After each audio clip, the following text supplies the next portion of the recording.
तो मेरे भाई ये फाइनल चैप्टर है इस साल का। मुझको लगता है कि फाइनल चैप्टर है इस साल का कि हमारा भाई ओडा ब्रेक पे जाने वाला है नेक्स्ट हफ्ते। और ये मोस्ट प्रॉब्ली फाइनल चैप्टर रहेगा इस पूरे साल का, और बहुत ही इमोशनल तरीके से ओडा ने इस पूरे साल को कंक्लूड किया है। मुझे पता था कि मोस्ट प्रॉब्ली ये फाइनल चैप्टर होने वाला है इस पूरे कुमा फ्लैशबैक का, क्योंकि प्रीवियस चैप्टर जिस तरीके से कंक्लूड हो रहा था ऐसा लग रहा था कि और एक चैप्टर ओडा लेना चाहेगा इस पूरे कुमा की स्टोरी को राउंड अप करने के लिए। मोस्ट प्रॉब्ली जो नेक्स्ट चैप्टर रहेगा, मोस्ट प्रॉब्लम नहीं मैं बोलूँगा कि सर्टेनली जो नेक्स्ट चैप्टर रहेगा वो हमको प्रेजेंट स्टेट में फोकस करते हुए दिखाई देगा, जो है एगेट आइलैंड पे। पर मुझे ऐसा लग रहा था पर्सनली कि बार्थोलोमेव कुमा का स्टोरी खींच रहा है, ज़्यादा खींच रहा है। हम लोगों ने सब सारी चीज़ें जान लिया बार्थोलोमेव कुमा के बारे में। बूम, ओडा आता है और ओडा क्या करता है, ओडा काइंड ऑफ इमोशनल करके चला जाता है यार सब सारे लोगों को। I am not even gonna lie, towards the end of the chapter I was like kind of feeling emotional for Bartholomew कुमा मैन। कि जब कभी भी होता है कि तूने ऐसे तुझको लगता है कि तूने सब सारी चीज़ें देख लिया, तूने सब सारी चीज़ें एक्सपीरियंस कर लिया, तभी कभी कभी सरप्राइज आ जाता है यार। और यहाँ पर ओडा ने उसी तरीके से किया है बार्थोलोमेव कुमा के बैक स्टोरी के साथ। ये जो ज्वेलरी बानी और बार्थोलोमेव कुमा का रोल है एगेट आइलैंड में, वो बहुत ही ज़्यादा असेंशियल है, बहुत ज़्यादा पिविटल है। और ओडा ने जिस तरीके से इसको मेल्ड किया है, मैश किया है, जिस तरीके से इसको इतना स्मूथली फ्लो किया है इन लोगों का स्टोरी इस पूरे आर्क में, वो बहुत ही कूल है यार, बहुत ही कूल है। बकनियर का एस्पेक्ट, निका का एस्पेक्ट, हमको बताया कि जोल रिबानी बकनियर रेस से बिलोंग करती है क्योंकि उसका डैड बकनियर है। और बाद में उन लोगों के फोल्कलोर में एक लेजेंड था निका के बारे में, हमको बताया कि लूफी ने निका फ्रूट कंज्यूम किया है। तो सब सारी चीज़ें साथ में आ रहा है यार यहाँ पर। और मुझे बहुत पसंद आया ओडा के बारे में कि किस तरीके से वो सब सारी चीज़ों को साथ में लेके आ रहा है। ये chapter definitely on a personal level मेरे हिसाब से 9 आउट ऑफ 10 चैप्टर था। इम्पैक्ट वाइज, इमोशनल वाइज, और काइंड ऑफ अनएक्सपेक्टेड था यार। मैं नहीं सोच रहा था कि ऐसा ही मेरे को चैप्टर महसूस करवाएगा। फ्लैशबैक वो भी, क्योंकि मेरे को लग रहा था कि फ्लैशबैक ज़्यादा हो रहा है। But Oda is kind of he always does this unexpected things man. पर ये चैप्टर में हमको मैगजीन का कवर दिखाई दे रहा है। हमको पता है कि शोनन जंप के मैगजीन पे हमारा भाई लूफी है। लूफी क्यों नहीं रहेगा यार वहाँ पर, वो बंदा बेसिकली आजकल सब सारी चीज़ें चल रहा है वन पीस के साथ। वन पीस के साथ लाइव एक्शन आ रहा है, वन पीस का हमको रीमेक दिखाई दे रहा है। किसने सोचा था वन पीस का रीमेक? मैं सोच रहा हूँ कि यो यो हाकुशो का मतलब रीमेक कब आएगा, या बजक का रीमेक कब आएगा, टोक्यो गुल का रीमेक कब आएगा। ये रीमेक सबसे अनएक्सपेक्टेड था। मुझे नहीं लगता है कि किसी ने एक्सपेक्ट किया था कि वन पीस को रीमेक मिलने वाला है मेरे भाई, और वन पीस को रीमेक मिल रहा है। और हम लोग कहाँ पर फोकस करने वाले हैं? मुझे लगता है कि ईस्ट ब्लू सागा को विट स्टूडियो एनिमेट करने वाले हैं। बहुत ही अच्छा न्यूज़ है। वन पीस कवर पे है, हमारा भाई लूफी कवर पे है वीकली शोनन जंप के। पर इस चैप्टर के कवर पेज पे हमको क्या दिखाई दे रहा है? फिर से एक कवर रिक्वेस्ट है। ऐसा नहीं है कि हम लोग कोई कवर स्टोरी फॉलो कर रहे हैं यहाँ पर हमको यहाँ पर ज्वेलरी बानी दिखाई दे रही है, वो कई सारे वुल्फ्स के साथ हॉट डॉग खा रही है यार कन्वेयर बेल्ट में कन्वेयर बेल्ट पे। और ज्वेलरी बानी को खाना बहुत ज़्यादा इंपॉर्टेंट है। क्यों उसको खाना बहुत ज़्यादा इंपॉर्टेंट है? क्योंकि उसका डेवल फ्रूट उस तरीके से है, वो जब कभी भी ट्रांसफॉर्म करती है अपने आप को बड़े स्टेट में, क्योंकि वो छोटी बच्ची है, ठीक है, तो अपने आप को जब वो ट्रांसफॉर्म करती है अपने अडल्ट वर्जन में, या सपोजली अडल्ट वर्जन में, या थोड़े बड़े वर्जन में, तो वो बहुत ज़्यादा कैलोरी बर्न करती है। इस वजह से उसको खाने के साथ कंपेंसेट करना पड़ता है, तो इस वजह से वो इतना खाते रहती है। वो ऑब्वियसली सब सारे लोगों को पता है। बट हम लोग इस चैप्टर की शुरुआत करते हैं। इस चैप्टर का इनिशियल सेगमेंट जो है उसका हम लोग शुरुआत करते हैं ज्वेलरी बानी के साथ। हम देख रहे थे कि ज्वेलरी बानी कुमा को ढूंढते हुए एक विलेज के ऊपर अटैक करती है, और वहाँ पर ही बार्थोलोमेव कुमा है। वो अभी तक उसका जो सर्च है बार्थोलोमेव कुमा के लिए, वो उसको लेके गया है सीज़ में। वो ढूंढ रही है बार्थोलोमेव कुमा को, और उसको भनक लगा है कि वो आइलैंड पे है, वो एक पर्टिकुलर आइलैंड पे है बार्थोलोमेव कुमा। तो इस वजह से वो वहाँ पर ही रेड करती है। और हम देख रहे थे कि वो कई सारे वहाँ के मरीन्स को वो छोटा बच्चा बना देती है, थोड़ा बुढ़ा बना देती है। तो एक मरीन बोल रहा था कि ज्वेलरी बानी बहुत ज़्यादा एक वर्स्ट काइंड ऑफ पायरेट है, उस तरीके से बोल रहा। अभी अभी तक उसको पायरेट बोला नहीं गया था, पर यहाँ पर जब उसने रेड किया तब हम देख रहे थे कि वो बोल रहे थे मरीन्स की ये वर्स्ट काइंड ऑफ पर्सन है, क्योंकि ये बूढ़ों के ऊपर और बच्चे के ऊपर भी हाथ उठाती है या उनको भी नहीं छोड़ती है। मतलब असेंशली हुआ क्या था, उसने डेविल फ्रूट की एबिलिटी की मदद से उन लोगों को बदला था, पर मरीन्स को ऐसा लगता है कि वो बूढ़े और बच्चों पे हाथ उठा रही है। तो वो एक्सप्लेन कर सकता है कि क्यों हमारे ज्वेलरी बानी को इतना बड़ा बाउंटी मिला था इन द फर्स्ट प्लेस। वो काइंड ऑफ अ क्रेजी बात है यार वहाँ पर। बट हम लोग जैसे जैसे आगे जा रहे हैं इस चैप्टर में हम देख रहे हैं कि बार्थोलोमेव कुमा बहुत इंटेंशनली काइंड ऑफ अवॉइड कर रहा है ज्वेलरी बानी को, क्योंकि वो उसका अग्रीमेंट है वर्ल्ड गवर्नमेंट के साथ कि वो नहीं मिलेगा ज्वेलरी बानी को। तो वो उसका अग्रीमेंट, उसके एंड ऑफ द अग्रीमेंट को बार्थोलोमेव कुमा निभा रहा है। और हम देख रहे थे कि बार्थोलोमेव कुमा को पता चलता है कि ज्वेलरी बानी काइंड ऑफ अ पायरेट बन गई है, और उसका reaction kind of a cool था यार। बार्थोलोमेव कुमा वाज लाइक ठीक है यार, मैंने एक्सपेक्ट नहीं किया था कि तू पायरेट बनने वाली है, पर ठीक है। उस तरीके का रिएक्शन था यार उसका reaction kind of a dragon की तरह है, कि ड्रैगन को जो पता चलता है कि लूफी पायरेट बन गया है, वो सब सारी चीज़ें। तो ड्रैगन का भी रिएक्शन ऐसे ही था कि तुझको जहाँ तेरा फेट लेके जाता है तू जाना, और क्या क्या बोल रहा था यार ड्रैगन। तो दोनों लोगों का अपने बच्चों की तरफ काइंड ऑफ जो इमोशंस है, जिस तरीके का उन लोग अप्रोच है वो बहुत ज़्यादा लीनियंट है यार। उन लोग ऐसा नहीं है, गाप की तरह नहीं है गाप तो पायरेट कैसे बन गया। ऑब्वियसली गाप मरीन है तो समझ में आता है कि क्यों उस बंदे को इतना दुख हुआ था जब लूफी पायरेट बना था, वो सब सारी चीज़ें। बट यहाँ पर ज्वेलरी बानी ढूंढने की कोशिश कर रही है बार्थोलोमेव कुमा को। कुमा डिस्टेंस मेंटेन कर रहा है, और हम देख रहे थे बातचीत थोड़ा ज्वेलरी बानी और सब सारे लोगों से, जो कोई भी उसके पार्टनर्स है जिनको वो लेके एस्केप करती है। हमको पता है वो चर्च में वहाँ पर सोरबेट किंगडम से कॉर्न ने उसको हेल्प करवा दिया एस्केप करने के लिए।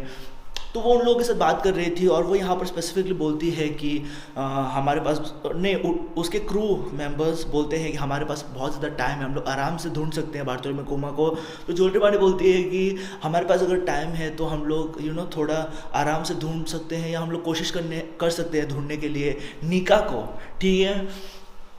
तो ये हमको दिखाता है कि वो सच में छोटी बच्ची है यहाँ पर, इस तरीके की बात जिस तरीके से वो कर रही है कि उसको अभी टाइम है तो वो नीका को भी ढूंढ सकती है, और अगर वो नीका को ढूंढेगी तो डैड बहुत ज़्यादा खुश हो जाएगा। जिस तरीके से हम लोग इनिशियल सेगमेंट से जाके कट करके डिफरेंट चीज़ पे जाते हैं, वो काफ़ी कूल था। जब ज्वेलरी बानी नीका के बारे में बात करती है तब उसके जस्ट नेक्स्ट पैनल में हम लोग लूफी को देख रहे हैं, और यहाँ पर हमको दिखाई दे रहा है कि इस ब्लू में लूफी ने हरा दिया है आर्लोंग को। और वो मुझे ट्रांजिशन बहुत पसंद आया कि ज्वेलरी बानी बात कर रही है नीका के बारे में, और हम लोग ट्रांजिशन करते हैं लूफी के ऊपर। हमको पता है कि उसके पास नीका का फ्रूट है, पर हम लोग देखते हैं, हम लोग जानते हैं। और इसके बाद इस चैप्टर में इसके बाद ज्वेलरी बानी और बार्थोलोमेव कुमा का सेगमेंट थोड़ा इनिशियल सेगमेंट में ख़त्म होने के बाद हम लोग थोड़ा डिफरेंट सीन्स के ऊपर फोकस कर रहे थे, डिफरेंट टाइमलाइन में फोकस कर रहे थे।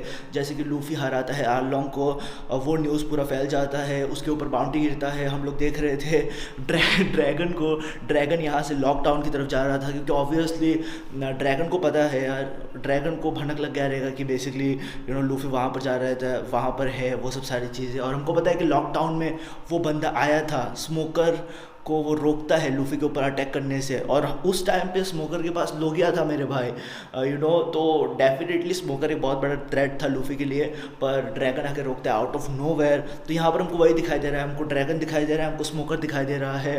ड्रैगन बेसिकली पूछता है साबो को कि लॉकडाउन पे कौन इंचार्ज है, तो बाद में वो बोलता है, बताता है साबो की स्मोकर इंचार्ज है, वो सब सारी चीज़ें। हमको यहाँ पर हमारा भाई एस दिखाई दे रहा है, एस यहाँ पर हमको थोड़ा यंगर वर्जन ऑफ एस दिखाई दे रहा है। डेफिनेटली यहाँ पर हमको यंगर वर्जन ऑफ एस दिखाई दे रहा है, एस और जिनबे। एस बहुत ही एक्साइटिंगली बता रहा है जिनबे को कि तुझको पता है ये कौन है, जिसको पता है ये कौन है, उसका पोस्टर लेके बोल रहा है, तुझको पता है ये कौन है, ये मेरा भाई है, ठीक है, ये मेरा छोटा भाई है, देख इसको, इसने आर्लोंग को हराया है। तो वो बहुत खुश है, ठीक है, वो हमारा भाई बहुत खुश है एस अपने भाई को लेके कि मेरे भाई ने आर्लोंग को हरा दिया है, वो सब सारी चीज़ें। और हम लोग बार्थोलोमेव कुमा को देख रहे हैं, और बार्थोलोमेव कुमा भी काइंड ऑफ रिएक्ट कर रहा है लूफी के न्यूज़ को लेके, और वो भी सोच रहा है कि बहुत ही एक इंटरेस्टिंग फेट है कि मेरी बेटी भी पायरेट बनी और तेरा बेटा भी बेसिकली पायरेट बन चुका है, वो सब सारी चीज़ें यार। तो ये बार्तुलमे कुमा और ड्रैगन का भी रिलेशनशिप काफ़ी कूल है इस पूरे एस्पेक्ट्स में उस तरीके से। और हम बाद में फिर से आते हैं ट्रांजिशन करके ज्वेलरी बानी के साथ। ज्वेलरी बानी पार्टी कर रही है यहाँ पर सब सारे क्रू मेंबर्स के साथ। यहाँ पर वो लिपस्टिक लगा रही है, she is trying to become a woman man, not she is trying to do all those kind of stuff. Piercing कर लिया उसने, लिपस्टिक लगा लिया है उसने, और वो बोल रही है कि इस तरीके से मैं, जिस तरीके से मैंने लिपस्टिक और काइंड ऑफ पियर्सिंग किया है, मेरे डैड मेरे को पहचान ही नहीं पाएगा। तो वो बातें भी बच्चों की तरह कर रही है क्योंकि बच्ची है वो। तो वो काइंड ऑफ कूल था। पर यहाँ से हम लोग ट्रांजिशन करके फिर से जाते हैं डिफरेंट सेगमेंट में, जहाँ पर हम लोग एगहेड आइलैंड पे गए हैं। और एगहेड आइलैंड पे हमको दिखाई दे रहा है कि हमारे भाई वेगापंक ने बहुत सारे पैसिफिस्टास के आर्मी क्रिएट कर दिए हैं यहाँ पर। और वेगापंक और बार्तुलमे कुमा बातचीत जब कर रहे थे तब हमको पता चलता है कि ये कौन से टाइमलाइन में है, क्योंकि यहाँ पर स्पेसिफिकली मेंशन किया जाता है declaration of war world government के ऊपर। और ये ऑब्वियसली एनियस लॉबी के आसपास है, क्योंकि हमको पता है कि उस टाइम पे सोगे किंग ने लुफी बोलता है सोगे किंग को, लुफो उसब को नहीं, सोगे किंग को बोलता है कि उस पूरे झंडे को उड़ा दिया। तो बेसिकली वो पूरे झंडे को उड़ा देता है। वो भी एक काइंड ऑफ फनी सेगमेंट था यार सोगे किंग का, जो कुछ भी उन लोगों ने उसके साथ किया था। But that was kind of funny in the first place man. But Vegapunk का रिएक्शन काफ़ी इंटरेस्टिंग था जब बार्तुलमे कुमा बताता है कि ड्रैगन का बेटा है लूफी, वो सब सारी चीज़ें। वो कम्प्लीटली शॉक्ड था मेरे भाई। और बार्तुलमे कुमा भी यहाँ पर सोच रहा था अपने दिमाग में कि कि ये कि किस तरीके से लूफी का एबिलिटी है, किस तरीके से लूफी का गमु गमु नो मी एबिलिटी है, वो उसको याद दिला रहा था अपने आइडल निका के बारे में। तो इस टाइम पे भी बार्तुलमे कुमा के दिमाग में लूफी था। हमको पता है कि बार्तुलमे कुमा फूशा विलेज की तरफ भी गया था और उसने लूफी को देखा था।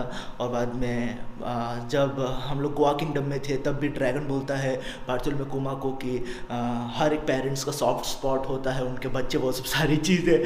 तो वो वहाँ पर बहुत ज़्यादा कंटेक्स्ट है यार। लूफी काइंड ऑफ बार्तुलमे कुमा के दिमाग में था।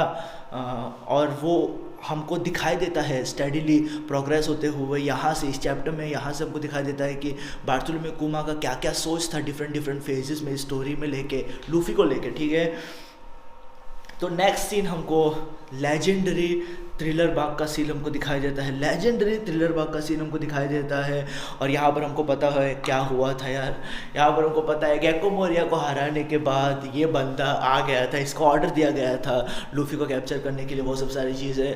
और सब सारे लोग एग्जॉस्टेड थे। लूफी काइंड ऑफ अपने क्रेजी फॉर्म में जाके क्रेजी फॉर्म में जाके वो बेसिकली अनकॉन्शियस हो जाता है।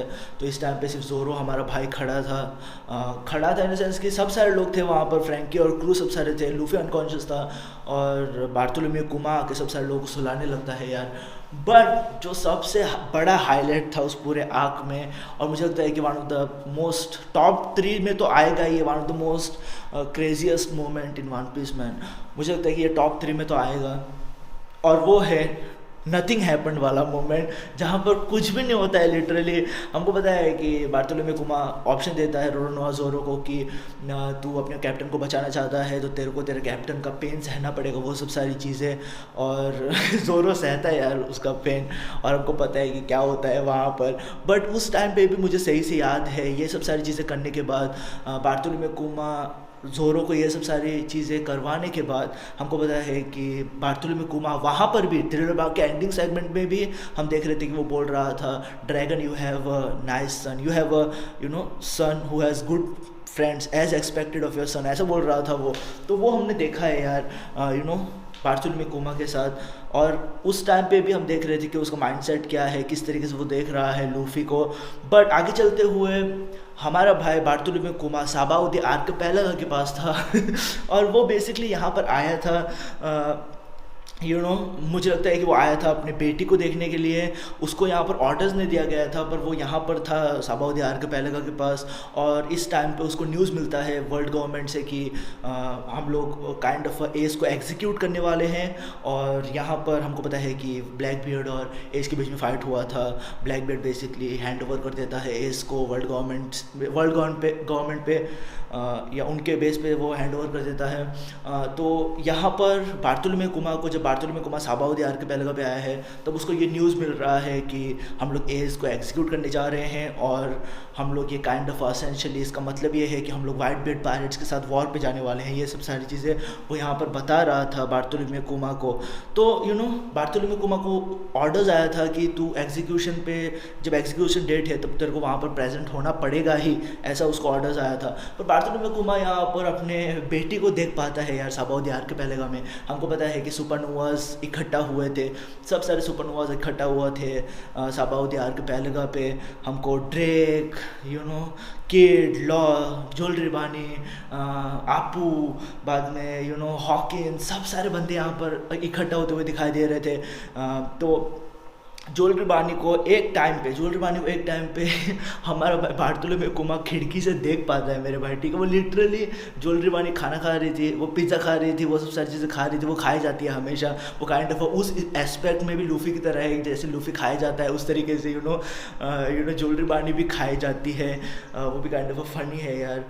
बट और उनका डबल प्रूफ भी काइंड ऑफ सिमिलर है। लूफ़ी भी मुझे लगता है क्योंकि वो रबर है, नहीं वो बचपन से ही खाया जाता था यार बहुत ज़्यादा। बट वो भी काइंड ऑफ सिमिलर है कि किस तरीके से दोनों लोगों का एपेटाइट है, लूफ़ी और लूफ़ी और जोल रिबानी का। और वहाँ पर रिलेशनशिप भी है, वो बकनियर है और लूफ़ी काइंड ऑफ अभी निका हमको दिखाई दे रहा है उसमें। तो वो काइंड ऑफ फनी है कि किस तरीके से दोनों लोग को रिलेट करते हैं, उनके डेवल फ्रूट्स को रिलेट करते हैं, उनके काइंड ऑफ एटीट्यूड्स भी फूड की तरफ को रिलेट करते हैं। वो सिमिलैरिटीज़ वहाँ पर हमको दिखाई दे रहा है। बट यहाँ पर जिस तरीके से बार्तोलोम्यू कुमा खिड़की से देख रहा था अपनी बेटी को, वो काफ़ी क्यूट था, ठीक है। वो काफ़ी क्यूट था मेरे हिसाब से, that was kind of cute man. But हमको यहाँ पर फिर से हम देखते हैं कि कैसे यहाँ पर इंसिडेंट ट्रांसपायर किया था। पता है हमको कि साबाओ दी आर्किपेलागो में बार्तोलोम्यू कुमा का इन्वॉल्वमेंट था ही, और वो क्यों होता है। बार्तोलोम्यू कुमा का इन्वॉल्वमेंट इन अ सेंस कि वैसे नहीं, बार्तोलोम्यू कुमा यहाँ पर आए ही था पहले से ही साबाओ दी आर्किपेलागो में। ऐसा नहीं है कि वर्ल्ड गवर्नमेंट ने उसको भेजा था यहाँ पर, बट वो पहले से ही यहाँ पर था। बट हमको पता है कि लूफ़ी साबाओ दी आर्किपेलागो में एक सेलेस्टियल ड्रैगन को पंच कर देता है बहुत गंदी तरीके से, और वो वेल डिज़र्व्ड पंच था, बहुत ही अच्छा पंच था। वो बहुत ही अच्छी तरीके से एनिमेट भी किया है उस पंच को। और उसको पंच करने के बाद क्योंकि नेवी HQ बहुत पास में ही है, तो वहाँ से एडमिरल आता है। एडमिरल हमारा भाई किज़ारू आता है, वो भी मंकी ही है, किज़ारू आता है। और यहाँ पर काइंड ऑफ हमारे बार्तोलोम्यू कुमा को ये कानों पे पड़ता है कि किसी ने एक बंदे ने पंच मार दिया है सेलेस्टियल ड्रैगन को। और वो सोच रहा है अपने दिमाग में कि कोई ऐसा कैसे कर सकता है, ये ट्रीजन है, ये सुसाइड है। क्योंकि उसको पता है, बार्तोलोम्यू कुमा को पता है कि इसका मतलब क्या है एक बंदे को पंच मारने का, सेलेस्टियल ड्रैगन को पंच मारने का। क्योंकि हमको पता है कि उसने अब्यूज़ झेला है यार सेलेस्टियल ड्रैगन से वगैरह वगैरह। पर बाद में बार्तोलोम्यू कुमा को हिट होता है कि हाँ लूफ़ी लोग भी यहाँ पर ही है, तो क्या उन लोगों ने पंच मारा है, और उसका सस्पिशंस काइंड ऑफ सही हो जाता है। बट ये सब सारी चीज़ें हमको पता है यार। साबाओ दी आर्किपेलागो में किज़ारू किस तरह से डिस्ट्रॉय कर रहा था, रेली का किस तरीके से इन्वॉल्वमेंट हुआ, किस तरीके से PX को यूज़ किया जा रहा था पूरे साबाओ दी आर्किपेलागो में। और इस टाइम पे बार्तोलोम्यू कुमा अपने दिमाग में सोच रहा था कि मैं किसी ना किसी तरीके से अपने लेगेसी को यहाँ पर छोड़ जाऊँगा। वो इंटरवीन करता है इस पूरे फाइट में, हमको पता है। वो बचाता है एक तरीके से लूफ़ी को और उसके दोस्त को। लूफ़ी को उस टाइम को ऐसा लग रहा था कि ये मेरे दोस्त को सब सारे लोगों को मार रहा है जान से, क्योंकि थ्रिलर बाग में हमने देखा था कि नामी के सामने एक बंदी को वो गायब कर देता है, जिसके पास उसका नाम क्या है मुझे याद नहीं आ रहा है अभी, बट उसको गायब कर देता है। और हमको ऐसा लग रहा था कि मतलब वो मार रहा है, जेन्युइनली डेथ हो रहा है लोगों का, ऐसा लग रहा था। लूफ़ी को भी उस टाइम पे ऐसा लग रहा था कि मेरे क्रू मेंबर्स का डेथ हो रहा है, और वो बहुत ही गंदी तरीके से रो रहा था यार। लूफ़ी बहुत ही सैड था यार उस टाइम पे, क्योंकि वो अपने एक भी क्रू मेंबर्स को बचा नहीं पाता है। उसके आंखों के सामने कुमा 1 by 1 गायब कर रहा था सब सारे लोगों को। और यहाँ पर कुमा का मेंटेलिटी हमको यहाँ पर दिखाई दे रहा था। कुमा अपने दिमाग में सोच रहा था, वो अपने आप से बोलने की कोशिश कर रहा था, कोशिश नहीं, पर अपने दिमाग में हम देख रहे हैं कि उसका मेंटल स्टेट क्या था, क्या वो सोच रहा था इस पूरे इंसिडेंट के बारे में। और बार्तोलोम्यू कुमा का बेसिकली ये सोचना था कि लूफ़ी और ग्रुप तैयार नहीं है, न्यू वर्ल्ड के लिए उन लोग तैयार नहीं है, न्यू वर्ल्ड के लिए उन लोग अभी अप टू मार्क नहीं है। और वो अपने दिमाग में बोल रहा था कि तू और भी ज़्यादा तुझको स्ट्रांग होना पड़ेगा, तुम लोग अपना टाइम लो, क्योंकि तू ही है जो बेसिकली पूरे दुनिया को बचा सकता है। ये लिटरली बार्थोलोम्यू कुमा यहाँ पर बोल रहा है, ठीक है। That is like it gives a whole new perspective to that entire incident man, कि क्या क्या हुआ था वहाँ पर। तो वो मुझे बहुत ही पसंद आया यार, कि किस तरीके से हम लोग जान पा रहे हैं बार्थोलोम्यू कुमा का साइड ऑफ द स्टोरी। तो वो काफ़ी अच्छा था मेरे हिसाब से, जिस तरीके से उन लोगों ने वहाँ पर हमको काइंड ऑफ फ्लैश आउट किया है बार्थोलोम्यू कुमा के कैरेक्टर को। बट हम लोग यहाँ से कट करके जाते हैं फिर से एक आइलैंड पे, जहाँ पर वेगापंक को सैंचे गार्सिया ऑर्डर दे रहा है, स्ट्रिक्ट ऑर्डर दे रहा है कि बार्थोलोम्यू कुमा के मेमोरीज़ को, उसके मेमोरीज़ को कम्प्लीटली जल्द से जल्द डिलीट कर दिया जाए। मेमोरीज़ को नहीं, इन अ सेंस कि ऑब्वियसली उसकी इंडिविजुअलिटी लूज़ करने ही वाला था, वो एक kind of part of the deal था। बट यहाँ पर सैंचे गार्सिया और एक स्टिपुलेशन डाल रहा है, और एक कंडीशन डाल रहा है, ये कि बार्थोलोम्यू कुमा की बॉडी के अंदर एक सेल्फ डिस्ट्रक्टिंग मैकेनिज्म डाला जाए, कि वो सेल्फ डिस्ट्रक्ट करे एक टाइम पे। ये उसका ऑर्डर था, ये सैटर्न का ऑर्डर था वेगापंक के लिए। और मुझे लगता है कि ये सैटर्न ने ऑर्डर इस वजह से भी दिया है क्योंकि बार्थोलोम्यू कुमा ने एक तरीके से हेल्प किया है यार एस्केप करने के लिए स्ट्राइड पायरेट्स को साबाओ दी आर्किपेलागो पे। तो सैटर्न डेफिनेटली बहुत ज़्यादा गुस्सा हुआ रहेगा, क्योंकि सैटर्न सोचेगा कि ये चूतिया अगर कल हमारे आउट ऑफ कंट्रोल चला गया तो हमारे लिए बहुत ही बड़ा प्रॉब्लम होगा। और वही हम देख रहे हैं कि प्रेजेंट स्टोरी लाइन में बार्थोलोम्यू कुमा कहाँ पर जा रहा है, रेड लाइन पे जा रहा है, उन्हें रेड लाइन से वो कहाँ पर चला गया किसको पता। मारी जो पे वो फाइट करता है थोड़ा अकाइनो के साथ, उन्हें गायब हो जाता है, पता नहीं कहाँ पर गया है हमारा भाई। बट वो वहाँ पर हमको दिखाई दे रहा था कि सैंचे गार्सिया काइंड ऑफ कंसर्न था कि मे बी कुमा कल रोग ना चले जाए। तो इस वजह से वो वेगापंक को ऑर्डर देता है कि तू उसके अंदर सेल्फ डिस्ट्रक्टिंग मैकेनिज्म डाल दे। और वेगापंक बहुत ज़्यादा गुस्से में था, वेगापंक बोल रहा था कि मैं ऐसे नहीं कर सकता, वैसे नहीं कर सकता, ये ऐसे नहीं हो सकता।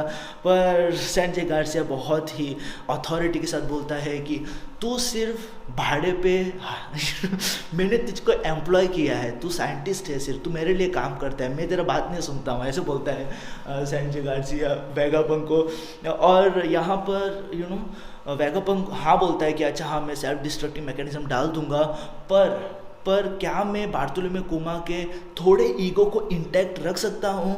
ये वो प्रपोजल डालता है सैंचे गार्सिया को, बोलता है कि क्या मैं उसके ईगो को थोड़ा इंटैक्ट रख सकता हूँ। मैंने एक मैकेनिज्म क्रिएट किया है ब्रेन्स के साथ, जहाँ पर एक सर्किट को ऑन करने से काइंड ऑफ पर्सनैलिटी स्प्लिट हो जाएगा बार्थोलोम्यू कुमा का। तो वो ये बोलने की ये वो रिक्वेस्ट कर रहा था सैंचे गार्सिया को, क्या मैं इस पूरी चीज़ को टेस्ट कर सकता हूँ बार्थोलोम्यू कुमा के साथ। तो बाद में सैंचे गार्सिया इसको सुन के बहुत भड़क जाता है मेरे भाई, और सैंचे गार्सिया उसको डायरेक्टली बोलता है कि मेरे को बार्थोलोम्यू कुमा का थोड़ा भी मेमोरीज़ का ट्रेस नहीं चाहिए, कुछ भी ट्रेस नहीं चाहिए मेरे को बार्थोलोम्यू कुमा के मेमोरीज़ का। और तुझको पता रहना चाहिए कि मैं भी गॉड ऑफ साइंटिस्ट हूँ। हमको पता है कि वो साइंस रिप्रेजेंट करता है, सैंचे गार्सिया साइंस रिप्रेजेंट करता है, सब सारे लोग 5 एल्डर्स कुछ ना कुछ तो रिप्रेजेंट करते हैं। एक एग्रीकल्चर रिप्रेजेंट करता है, एक कुछ रिप्रेजेंट करता है, सैंचे गार्सिया साइंस रिप्रेजेंट करता है। तो सैंचे गार्सिया बोलता है वेगापंक को बहुत ही सरल भाषा में कि तू अगर कुछ चूतियापा करेगा तो मेरे को समझ में आ जाएगा, तू मेरे को चूतिया मत समझ ऐसे बोल रहा था सैंचे गार्सिया उसको। और वो काइंड ऑफ फनी था। अब पता नहीं यार कि सच में उसने इम्प्लांट किया है, क्या सच में वेगापंक ने कुछ जो वो बात कर रहा था सर्किट के बारे में, ब्रेन के सर्किट के बारे में, क्या उसने सैटर्न को डिसीव करके उसके दिमाग के अंदर ये डाला है एज अ लास्ट रिजॉर्ट। क्या उसने वो टेस्ट किया इवेंचुअली सैटर्न को और उसका पता नहीं चला सैटर्न को बताए बगैर, क्या उसने किया, क्या उसने ऑर्डर्स को डिफाई किया सैटर्न के। मुझे लगता है कि हाँ किया रहेगा, नहीं तो क्यों बार्थोलोम्यू कुमा ऐसे बिहेव कर रहा है कि वो कहाँ पर चला गया किसको पता, क्या उसका मोटिव है किसको पता। मोस्ट प्रोबेबली वेगापंक ने कुछ किया है यार उसके बॉडी के साथ, ज़्यादातर वही वहाँ पर चांस है। बट हम लोग यहाँ पर से फिर से आते हैं प्रेजेंट स्टेट में, जहाँ पर हम लोग प्रेजेंट स्टेट में नहीं आते, हम लोग यहाँ पर आते हैं हम लोग एगेड आइलैंड पे, जहाँ पर वेगापंक काइंड ऑफ ये लास्ट स्टेज है जहाँ पर वेगापंक मिटाने जा रहा था बार्थोलोम्यू कुमा के सेंस ऑफ इंडिविजुअलिटी को। और उनके बीच में बातचीत चल रहा था क्योंकि बार्थोलोम्यू कुमा का ईयर्स बहुत ज़्यादा स्ट्रॉन्ग है, तो वो सुन लेता है वेगापंक की बातें सैटर्न के साथ। और वो काइंड ऑफ रिगार्ड्स दे रहा था वेगापंक को कि मैं खुश हूँ कि तू मेरे बारे बारे में ऐसा ऐसे सोचता है, तू मेरे बारे में अच्छा सोचता है वगैरह वगैरह। वो काइंड ऑफ काफ़ी कूल लग रहा था मेरे को यहाँ पर। पर इवेंचुअली हम देखते हैं कि बार्थोलोमेव कुमा कई सारी चीज़ें बातें कर रहा था, जैसे कि उसने अपना काइंड ऑफ ट्रस्ट डाला है, उसने अपना ट्रस्ट डाला है लूफ़ी के साथ, लूफ़ी के ऊपर अपना ट्रस्ट डाला है। वो बोल रहा था कि मुझको पता है, बार्थोलोमेव कुमा बात कर रहा था वेगापंक के साथ, तो वो बोल रहा था कि मुझको पता है कि जो निका है वो मेरे फोल्कलोर में लेजेंड है, पर ये बहुत ही एक अच्छा बात होगा अगर सच में कोई ऐसा बंदा हो जो जो लोगों के चेहरों पे मुस्कुराहट लेके आए ड्रम ऑफ लिबरेशन से, जिस तरीके से मैंने अपनी बेटी को सिखाया है ड्रम ऑफ लिबरेशन। और हमको पता है कि वो निका डांस किस तरीके से होता है यार, डम डम डम कुछ तरीके से वैसा, वो काफ़ी कूल डांस है यार, काफ़ी कूल डांस है। तो वही यहाँ पर बार्थोलोमेव कुमा बोल रहा था, और बार्थोलोमेव कुमा काइंड ऑफ अपना पूरा ट्रस्ट डाल रहा था लूफ़ी के ऊपर कि लूफ़ी कुछ ना कुछ तो आगे चल के बनेगा यार, कुछ ना कुछ तो वो पूरे वर्ल्ड के लिए बनेगा। बट हमको पता है, यहाँ पर हम देख रहे थे कि कुमा बिलीव करता है लूफ़ी में, और ये जो प्रोग्रेस रहा है कि किस तरीके से कुमा बिलीव करता है लूफ़ी में, कि किस तरीके से वो पहली बार देखता है लूफ़ी को फुशा विलेज में, ड्रैगन से वो सुनता है उसके बारे में, बाद में आर्लोंग पार्क का इंसिडेंट, बाद में मरीन फोर्ड नहीं सॉरी एनएस लॉबी का इंसिडेंट, साबाउदी थ्रिलर बाग का इंसिडेंट, साबाउदी आर्किपेलागो का इंसिडेंट। तो इस वजह से ये सब सारे इंसिडेंट को देखता है वो अपने पर्सपेक्टिव में, लूफ़ी को देखता है वो अपने पर्सपेक्टिव में, और बाद में ये वो कंक्लूजन डिराइव करता है कि हाँ ये बंदा कुछ कर सकता है आगे चल के, ये बंदा कुछ बड़ा बन सकता है आगे चल के। वो अपना फेट डालता है लूफ़ी के ऊपर। तो ये काइंड ऑफ कूल है यार, हमको कंटेक्स्ट देता है बार्थोलोमेव कुमा के कैरेक्टर के ऊपर। और जो कुछ भी फ्लैशबैक्स थे, जो कुछ भी हमको प्रीवियस के चैप्टर्स मिले हैं, वो और भी ज़्यादा काइंड ऑफ इम्पैक्ट करने का रूम क्रिएट करता है, क्योंकि वो जो प्रीवियस के चैप्टर्स थे वो काइंड ऑफ हेल्प करते हैं यहाँ पर इम्पैक्ट डालने के लिए इस चैप्टर में। बट इवेंचुअली हमको पता है कि बार्थोलोमेव कुमा ने अग्री किया था कि वो अपने मेमोरीज़ को देगा वेगापंक को। वो काइंड ऑफ एक पॉ जनरेट करता है जिसमें उसने अपना मेमोरीज़ पूरा एम्बेड किया है, और ये पॉ बेसिकली अगर उसको कोई छुएगा तो बेसिकली वो मेमोरीज़ वो इंडिविजुअल एक्सपीरियंस करेगा और ये पॉ डिस्ट्रॉय हो जाएगा। पर वेगापंक ने क्या किया है, वेगापंक क्योंकि एक जीनियस है, तो उसने काइंड ऑफ फैसिलिटी क्रिएट किया है जिसके अंदर उसने उस पॉ को रखा है, और उसको हाथ लगाए बगैर ही वो उन मेमोरीज़ को एक्सेस कर सकता है। ठीक है, और वही हम लोग देख रहे थे, जो ज्वेलरी बानी जिस पॉ के अंदर जाती है वो यही पॉ है जो बार्थोलोमेव कुमा ने क्रिएट किया है। और हमारे भाई वेगापंक ने उसको एक फैसिलिटी में, स्पेसिफिकली एक अच्छे खासे फैसिलिटी में रखा था, वहाँ पर सेव करके। तो वो काफ़ी एक अच्छा एक्सप्लेनेशन था कि किस तरीके से बार्थोलोमेव कुमा ने अपने मेमोरीज़ को काइंड ऑफ पॉ में बदला, वो सब सारी चीज़ें। और बाद में इवेंचुअली उसकी बेटी काइंड ऑफ उन मेमोरीज़ को एक्सपीरियंस कर पाती है। और एक तरीके से हम लोग ये भी बोल सकते हैं कि अगर तू सिमेंटिक्स में जाएगा तो एक तरीके से ये भी है कि काइंड ऑफ बार्थोलोमेव कुमा में भी अपने मेमोरीज से ज़िंदा था, और बाद में ज्वेलरी बानी जब अपना हाथ डालती है उन मेमोरीज़ में, तो वो एक्सपीरियंस रियलाइज़ करके उस टाइम पे ऑफिशियली में भी बार्थोलोमेव कुमा का डेथ हो, वो मतलब baby that kind of sounds, कहने को वो वियर्ड लगता है, बट अगर तू सोचेगा उसके बारे में तो it makes kind of a sense man, क्योंकि अगर वो मेमोरीज से ज़िंदा था तो जब ज्वेलरी बानी ने उसका एक्सपीरियंस किया तो काइंड ऑफ उसका डेथ ऑफिशियली हो गया है यार, क्योंकि अभी तो सिर्फ वो खाली एक लिविंग मूविंग मैकेनिज़्म है, रोबोट है एक तरीके से।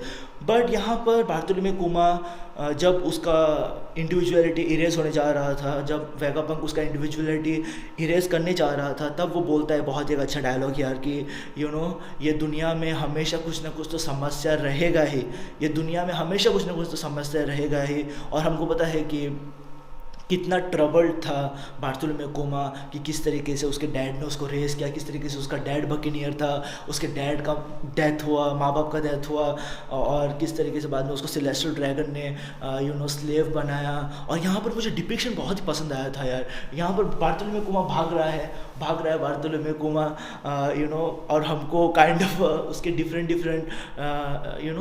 मंजिल दिखाई दे रहा है, उसके ज़िंदगी के डिफरेंट डिफरेंट मंजिल दिखाई दे रहा है, डिफरेंट डिफरेंट पड़ाव दिखाई दे रहे हैं कि किस तरीके से वो उन पड़ाव से गुजरता है, किस तरीके से he is moving from one phase of his life to different phase of his life, and Oda is depicting in a way that he is just running from everything man, not from everything but he is like kind of always on the move kind of a person. So उसके माँ बाप हमको दिखाई दे रहे थे जब Bartholomew कुमा का इंडिविजुअलिटी इरेज होने जा रहा था, तब वो अपने माँ बाप के बारे में सोच रहा था, वो ईवा के बारे में सोच रहा था, कॉनी के बारे में सोच रहा था, ड्रैगन के बारे में सोच रहा था, बाद में बानी के बारे में सोच रहा था. जब बानी पैदा हुई थी तो वो सोच रहा था, और वो भागे जा रहा है यार. वो मुझे बहुत ही पसंद आया यार जिस तरीके से डिपिक्ट किया ओडा ने. और कुमा बोल रहा था कि मुझको पता नहीं मेरी ज़िंदगी में मैंने किसको ट्रबल किया रहेगा, किसको दुख पहुंचाया रहेगा, वो सब सारी चीज़ें. और वेगापंक प्लग नीचे करने से पहले रो रहा है, बहुत ज़ोर से टिपिकल वन पीस स्टाइल में रो रहा है यहाँ पर वेगापंक. ठीक है, टिपिकल वन पीस स्टाइल में रो रहा है यहाँ पर वेगापंक. वो बहुत ज़्यादा इमोशनल है यहाँ पर. वो बोलता है कि तूने कभी किसी को ट्रबल नहीं किया है, पर तेरा जो मौत है तो वो बहुत सारे लोगों को दुख पहुंचाएगा, वो बहुत सारे लोगों को दिल में दुख पहुंचाएगा, क्योंकि तू एक हीरो है. ना ही तू हीरो है, ऐसा नहीं है कि तू सिर्फ हीरो है ज्वेलरी बानी के लिए, तू बहुत सारे लोगों के लिए हीरो है, मेरे लिए हीरो है. वेगापंक उसको बोल रहा था रोते रोते हुए. और सब सारे एपिक कैरेक्टर का डेथ होता है with a smile on their face. और बार्थोलोमेव कुमा कोई एक्सेप्शन नहीं है. बार्थोलोमेव कुमा के भी फेस पे हमको एक स्माइल दिखाई दे रहा था, और वो थैंक यू बोल रहा था वेगापंक को. और जैसे ही वेगापंक उसके मेमोरीज को इरेज करने जा रहा था, तब वो बोलता है वेगापंक को एक चीज़ है जो बता देना, एक चीज़ लास्ट चीज़ है जो मैं तेरे से फेवर मांगना चाहता हूँ. 2 चीज़ था यहाँ पर, 2 चीज़ था. पहला ये था कि वो बोलता है स्पेसिफिकली वेगापंक को कि मेरे अंदर एक कमांड डिज़ाइन करके मैं स्ट्राइड पायरेट्स के शिप को प्रोटेक्ट कर पाऊँ, क्योंकि मैं उनके घर को प्रोटेक्ट करना चाहता हूँ, उनके होम को प्रोटेक्ट करना चाहता हूँ, क्योंकि पायरेट्स के लिए उनका घर वही शिप होता है. तो इस वजह से वो हमको एक्सप्लेन कर रहा था कि किस तरीके से बार्थोलोमेव कुमा टाइम स्किप के दौरान वो साबो द आर्किपेलागो पे स्ट्राइड पायरेट्स के शिप को प्रोटेक्ट कर रहा था, थाउजेंड सनी को प्रोटेक्ट कर रहा था वो वहाँ पर. वो पहला रिक्वेस्ट था जो इवेंचुअली करता है बार्थोलोमेव कुमा वेगापंक से. पर जो लास्ट रिक्वेस्ट था वो अपने बेटी के लिए था, वो बानी के लिए था. और ये बहुत ही इमोशनल पैनल था. ठीक है, ये बहुत ही इमोशनल पैनल था. लाइक मैंने सोचा नहीं था कि ये मेरे को इमोशनल करेगा, but it made me a little bit emotional man. I am not even gonna lie about it. वो बोलता है कि मेरी बेटी को, बार्थोलोमेव कुमा बोलता है कि मेरी बेटी को उसके 10th बर्थडे विश कर देना. वो बहुत ही मेरे हिसाब से तो ये बहुत ज़्यादा इमोशनल था यार. और हमको वहाँ पर ज्वेलरी बानी रोते हुए दिखाई दे रही थी. ऑब्वियसली ये जो लास्ट पैनल है इस पूरे चैप्टर का, वो जब ज्वेलरी बानी ने बार्थोलोमेव कुमा के मेमोरीज को एक्सपीरियंस किया, वो उसको डिपिक्ट कर रहा है. बट जिस तरीके से बार्थोलोमेव कुमा बोलता है कि मेरे बेटी को उसके 10th बर्थडे को मेरी बेटी को उसका 10th बर्थडे विश कर देना, वो इमोशनल इस वजह से है क्योंकि हमको पता है कि डॉक्टर ने उसको बोला था कि तू 10th बर्थडे तक सर्वाइव नहीं कर पाएगी. और बार्थोलोमेव कुमा ने अपना पूरा ज़िंदगी डाल दिया उसके अंदर. उसने अपना ज़िंदगी पूरा डाल दिया अपनी बेटी को बचाने के लिए, ताकि उसकी बेटी बेसिकली जी पाए और उसका डेथ हो पाए. और वो काइंड ऑफ चांस लेना चाहता था कि जो कुछ भी हो मैं चांस लेना चाहता हूँ. मैं अपने तरफ से सब सारी चीज़ें करना चाहता हूँ अपने बेटी को बचाने के लिए. और उसके एफर्ट्स के वजह से, उसके बिलीफ की वजह से उसकी बेटी आज जिंदा है यार. और वो काइंड ऑफ बहुत ज़्यादा कूल है. ठीक है, और इस तरीके से ये चैप्टर ख़त्म होता है. लाइक ये बहुत ही अच्छा चैप्टर था. मैं इसको डेफिनेटली 9 out of 10 चैप्टर दूंगा. जिस तरीके से पैरेलल्स क्रिएट हो रहा था बार्थोलोमेव कुमा और लूफी के साथ, ज्वेलरी बानी और लूफी के साथ, जिस तरीके से ओडा पैरेलल्स क्रिएट करने की कोशिश कर रहा था, वो मुझे बहुत ज़्यादा अच्छा लगा है, बहुत ज़्यादा फैसिनेटिंग लगा है. उनके डेवल फ्रूट्स को लेके, उनके ईटिंग हैबिट्स को लेके, वो सब सारी चीज़ें काइंड ऑफ रिलेशनशिप अच्छी तरीके से था यार. कि ज्वेलरी बानी हमको पता है कि वो बकिनियर है, लूफी निका है, तो वो वहाँ पर कनेक्शन अच्छा था। और kind of a dad connection भी अच्छा था, डैड सिमिलैरिटीज़ भी अच्छा था कि बार्थोलोम्यू कुमा भी बहुत ही क्रेजीली रिएक्ट नहीं करता है कि उसकी बेटी पायरेट बन गई है। वो इनफैक्ट काइंड ऑफ जब वो साबो दियार के पहले मैं खिड़की से देख रहा था बानी को, तब वो बोल रहा था कि मैं उम्मीद करता हूँ कि बहुत ही अच्छी तू पायरेट बनेगी। वो भी बहुत ही अच्छा था। और हमको पता है कि ड्रैगन किस तरीके से लूफी को देखता है यार, वो भी काफ़ी अच्छा था। बट ये chapter overall messaging wise, emotion wise बहुत ज़्यादा पर्सनल था। मैंने नहीं सोचा था कि मैं इमोशनल होऊंगा ये पूरे चैप्टर को रीड करके, बट ये काफ़ी अच्छा चैप्टर था यार। और क्या बोल सकते हैं यार इस चैप्टर के बारे में, बार्थोलोम्यू कुमा का इंडिविजुअलिटी कम्प्लीटली गायब हो गया है इस चैप्टर के अंत में। और हमको पता नहीं है कि अगर वेगापंक ने कुछ किया है कि नहीं उसके साथ, जो वो बोल रहा था सर्किट के बारे में, स्प्लिट पर्सनैलिटी के बारे में, क्या उसने इवेंचुअली वो किया, वो हमको पता नहीं है। ऐसा लग रहा है बार्थोलोम्यू कुमा के अभी के एक्शंस को देख के ऐसा लग रहा है कि उसने ऐसा किया होगा, बट हम लोग सर्टेनिटी के साथ नहीं बोल सकते वहाँ पर कुछ भी। पर मुझे लगता है कि कुछ किया रहेगा उसने। बट यही था यार, हम लोग डिफरेंट चीज़ें देख रहे थे। ये चैप्टर असेंशियली यही था कि ज्वेलरी बानी बार्थोलोम्यू कुमा को ढूंढ रही थी और हम लोग बार्थोलोम्यू कुमा के काइंड ऑफ जर्नी को देख रहे थे कि किस तरीके से बार्थोलोम्यू कुमा डिफरेंट जब कभी भी वो कन्फ्रंट करता है लूफी को, कि किस तरीके से वो डिफरेंट तरीके से देख रहा था लूफी को, और उसका पर्सपेक्टिव हमको ग्रेजुअली शिफ्ट नहीं ग्रेजुअली किस तरीके से उसका पर्सपेक्टिव चेंज हो रहा था लूफी की तरफ, वो हमको दिखाई दे रहा था कि किस तरीके से वो इनिशियली सोचता है कि ये निका की तरह है, और बाद में किस तरीके से वो उसका अंत में मानना था, जब उसका इंडिविजुअलिटी इरेज होने जा रहा था, तब उसका मानना था कि अगर लूफी की तरह, अगर निका की तरह सच में कोई है इस पूरी दुनिया में तो बहुत ही अच्छा रहेगा। और वो काइंड ऑफ अपना पूरा ट्रस्ट लूफी के अंडर डाल रहा था कि ये बंदा बचाएगा दुनिया को। तो this chapter was really a great chapter man. बहुत ही अच्छी तरीके से इस साल को कंक्लूड किया है ओडा ने। नेक्स्ट साल हम लोग फ्रेश कुछ चीज़ें करेंगे, एगहेड आइलैंड को कंक्लूड करेंगे हम लोग, और मोस्ट प्रॉब्लम हम लोग एल्बेफ में जाएंगे। किसको पता, मुझको पता नहीं अगर हम लोग एल्बेफ में जाएंगे कि नहीं, बट हमको पता है कि स्ट्राइड लूफी का एस्केप प्लान ये है कि उन लोग एगहेड आइलैंड के बैक एंड में जाएंगे, अपर सेक्शन एगहेड आइलैंड के अपर सेक्शन के बैक एंड में जाएंगे।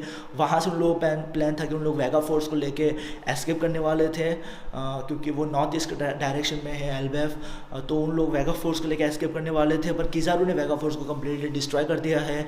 तो हमको जो वो एंशिएंट वेपन दिखाई दे रहा था, उसके एंशिएंट वेपन नहीं है वो एंशिएंट रोबोट काइंड ऑफ है, उसके आग से हमको लाइट दिखाई दे रहा था, तो मे भी वो हेल्प करे एस्केप करने के लिए स्ट्राइड पायरेट्स को, तो वो हो सकता है। बट ये सब सारी चीज़ें था यार। मैं बहुत ज़्यादा एक्साइटेड हूँ नेक्स्ट चैप्टर रीड करने के लिए। तेरा ओवरऑल ओपिनियन क्या है इस पूरे चैप्टर के बारे में, तू किस तरीके से देखता है? क्या ये 10 आउट ऑफ 10 चैप्टर है तेरे लिए? मेरे लिए पर्सनली ये 9 आउट ऑफ 10 चैप्टर है। अनएक्सपेक्टेडली ये इमोशनल नोट पे एंड किया है ओडा ने, और ये हिट होता है, ठीक है, ऐसा नहीं है कि it was just kind of a whatever kind of emotional, man. This was like kind of it hit you kind of a emotional chapter. But यही था यार, यही सब सारी चीज़ें था। उम्मीद करता हूँ कि हम लोग नेक्स्ट चैप्टर में एगहेड आइलैंड के प्रेजेंट स्टेट में फोकस करेंगे, ज़्यादातर हम लोग वही करने वाले हैं, और देखेंगे कि क्या वो मेजर इंसिडेंट था जो नरेटर बोल रहा था कि पूरे दुनिया में शॉक वेव क्रिएट करता है। क्या ड्रैगन आने वाला है? ड्रैगन आएगा तो बहुत अच्छा होगा यार। ड्रैगन को हम लोग इस पूरे एगहेड आइलैंड में एंडिंग सेक्शन में पर्टिकुलर ड्रैगन का हम लोग थोड़ा ग्लिम्सेस देख पा रहे हैं यहाँ वहाँ पर। मे बी ड्रैगन का इन्वॉल्वमेंट हो, काफ़ी कूल रहेगा अगर उसका इन्वॉल्वमेंट होगा तो, क्योंकि उस बंदे ने कुछ भी नहीं किया इस पूरी सीरीज में, सिर्फ एक्सप्रेशन नोमी कंज्यूम किया उसने। उसका डबल फ्रूट है एक्सप्रेशन नोमी, सिर्फ एक्सप्रेशन देते रहता है पूरे चैप्टर्स में। But that's just how it is man. पर अगर तेरे को ये पसंद आया वीडियो इस तरीके से, अगर तूने अभी तक देखा है ये video, let me know in the comment section में। लाइक द वीडियो, सब टू माई चैनल, कमेंट कर तेरा ओपिनियन क्या है। पर तू हमेशा याद रखे तेरा भाई VR पे ख्याल रख अपना। पीस मेरे भाई।